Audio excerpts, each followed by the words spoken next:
திண்டுக்கல் அவதா ceramics இந்தியாவிலேயே முதல் மிகப்பெரிய ஷோரூம் 1,00,000 சதுரடியில்.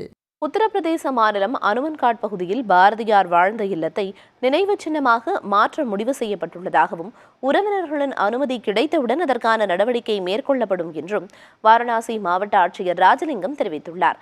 அவருடன் நமது செய்தியாளர் விக்னேஷ் முத்து நடத்திய கலந்துரையாடலை தற்போது பார்க்கலாம். தென்காசியில் பிறந்து மிக முக்கிய புண்ணிய ஸ்தலங்கள் வாரணாசி கலெக்டராக இருக்கீங்க. இந்த வாரணாசி நீங்க வருவதற்கு முன்பு ரொம்ப ஒரு கன்ஜஸ்டடா இருந்தது. நிறைய நடவடிக்கை ஸ்டெப் எடுத்தோம். இப்போ நல்லா இருக்கு. இன்னும் இந்த வாரணாசி நகரத்தை டெவலப் பண்ணக்கு என்னென்ன திட்டங்கள் வச்சிருக்கோம் சார்? மாண்புமிகு பாரத பிரதமர் இங்கிருந்து எம்பியும் கூட. ஸோ 2014 இருந்து வாரணாசி நிறைய டெவலப்மெண்ட் ஸ்கீம்ஸ் இங்கே வந்து கொண்டு வரப்பட்டிருக்கு. குறிப்பாக இன்ஃப்ராஸ்ட்ரக்சரில் ரோடு இன்ஃப்ராஸ்ட்ரக்சர், கனெக்டிவிட்டி ரிலேட்டட் எல்லா இன்ஃப்ராஸ்ட்ரக்சர், அது இல்லாமல் மெடிக்கல் ஏரியாவில், ஹாஸ்பிட்டாலிட்டி ஏரியாவில், டூரிசம் ரிலேட்டட் இன்ஃப்ராஸ்ட்ரக்சர், இது எல்லாத்துலேயுமே அபரிதமான சேஞ்சஸ் வந்திருக்கு. ஒவ்வொரு பீரியட் ஆஃப் டைம் இது வந்துட்டே இருக்குது. இது இல்லாமல் குறிப்பாக இவ்வளோ டெவலப்மெண்ட்டுக்கு அப்புறம் இங்கே கோயிலுக்கு வர்றவங்களோட எண்ணிக்கை வந்து ரொம்ப அபரிதமாக உயர்ந்திருக்கு. ஒரு காலத்தில் ஒரு 20,000 பேர் ஒரு நாளைக்கு வந்துட்டு இருந்தவங்க இப்போ 1.25 லட்சத்துலேருந்து 1.5 லட்சம் பேர் கோயிலுக்கு மட்டும் வர்றாங்க. இந்த அனுமன்காட்டில் பாரதியார், மகாகவி பாரதியார் கிட்டத்தட்ட 4 ஆண்டுகள் இருந்தார். 1898 1902 வரைக்கும். அந்த வீடு நம்ம வந்து இப்போ சிலை வச்சிருக்காங்க. இது பாருங்க, நீங்க அந்த நவீன அந்த டிஜிட்டல் மயமாக்கப்படும் சொல்லி நிறைய போன வருஷமே சொன்னீங்க. அதற்கான ஸ்டெப் எப்படி போயிட்டு இருக்கு? அதை நம்ம மெயின்டைன் பண்ணக்கு நம்ம என்ன பண்ணிட்டு இருக்கோம் இங்க மாவட்ட நிர்வாகம் சார்?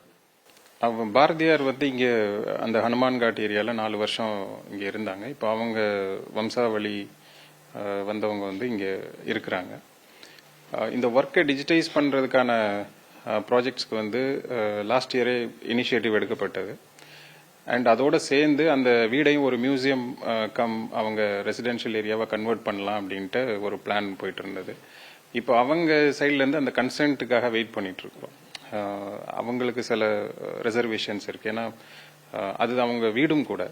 ஸோ அது எப்படி அவங்களுக்கும் பிரைவசியோட பிரச்சனை இல்லாமல் அதை வர்றது எப்படின்னு சொல்லிட்டு அவங்க கிட்ட பேச்சுவார்த்தை நடந்துட்டு இருக்கு. அவங்க கன்சென்ட் கொடுத்துட்டாங்கன்னு சொன்னால் will proceed with the project. அதுக்கு காசி தமிழ்ச்சங்கம் ஒவ்வொரு வருஷமும் நடந்துட்டு இருக்கு. இதுக்குன்னு நம்ம ஸ்பெசிஃபிக்கா எதுவும் ஏற்பாடு பண்ணியிருக்கோமா? அவங்களுக்கு அந்த அரேஞ்ச்மெண்ட் என்னெல்லாம் பண்ணிருக்கோம் சார்? இந்த காசி தமிழ் சங்கமத்தோட முக்கிய இதோட அப்ஜெக்டிவ் என்னன்னா, ஒரு கல்ச்சுரல் கனெக்ட் தமிழ்நாடுக்கும் உத்தரப்பிரதேசத்தில் குறிப்பாக அதுலேயும் காசிக்கும் ரொம்ப பல 100 வருஷங்களா இருக்கு. அது நிறைய பேருக்கு நமக்கு தெரியறது இல்லை. ஸோ அதை ஞாபகத்தில் அதை மனசில் வச்சுட்டு அதை அக்னாலேஜ் பண்ணுறதுக்கும் அதை செலிப்ரேட் பண்ணுறதுக்குமான ஒரு ஆப்பர்ச்சுனிட்டி அதை வந்து மக்கள்கிட்ட எடுத்துகிட்டு போகிறோம். ஸோ அங்கேருந்து வர்றவங்களுக்கு வந்து இப்போது இங்கே பார்த்தீங்கன்னா ஒன்று அவங்களோட செக்யூரிட்டி, அவங்களோட சேஃப்டி, அவங்களுக்கான மெடிக்கல் ஃபெசிலிட்டிஸ், இது எல்லாமே நாங்கள் வந்து ப்ரொவைட் பண்ணுறோம்.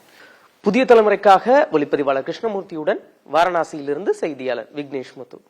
திண்டுக்கல் அவதா செராமிக்ஸ் இந்தியாவிலேயே முதல் மிகப்பெரிய ஷோரூம் 1,00,000 சதுரடியில்.